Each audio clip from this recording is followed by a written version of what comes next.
ඉතින් අද මම යනවා මේ සැලුන් එකකට. අද ආයෙත් මේ ස්නෝයින් පටන් ගත්තා. දේම ස්නෝයින් කරන්න පටන් ගත්තා. හරිම ලස්සනයි.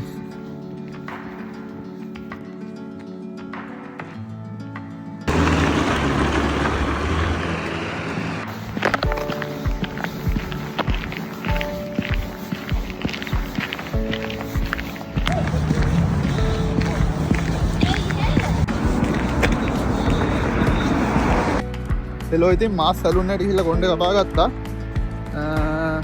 දැන් මම යනවා මෙහි කූප් එකට බඩු ටිකක් ගන්න. ඉතින් මම ඔයාලට කිව්වා වගේ තාම ස්නෝවින් මේක නිකන් ස්ලෝ මෝෂන් ස්නෝ එකට ඉතින් මේකින්ද මාර ලස්සනයි.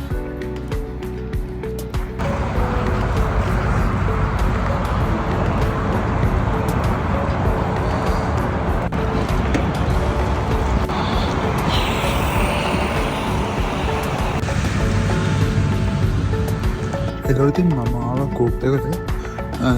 කූප් එකේ බඩු ගත්තා. තව ටිකක් ගන්න තියෙනවා. මම මේ වුණාට මොකොත් වීඩියෝස් ගත්තේ නැහැ. අද මම ප්‍රපේලා ආපු නිසා. ඉතින් බලමු ඊළඟ දවසක හරියටම වීඩියෝ ගන්න.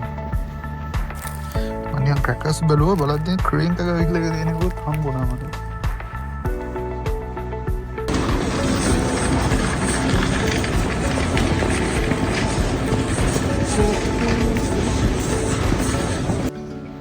මම ස්වීඩන් ආවට පස්සේ සුගර් අරම්ම නැහැ. මම ලංකාවෙන් ගෙනාවේ ග්‍රෑම් 250. ඒක තමයි දැන් මාස 7ක් 8ක් පාවිච්චි කරේ.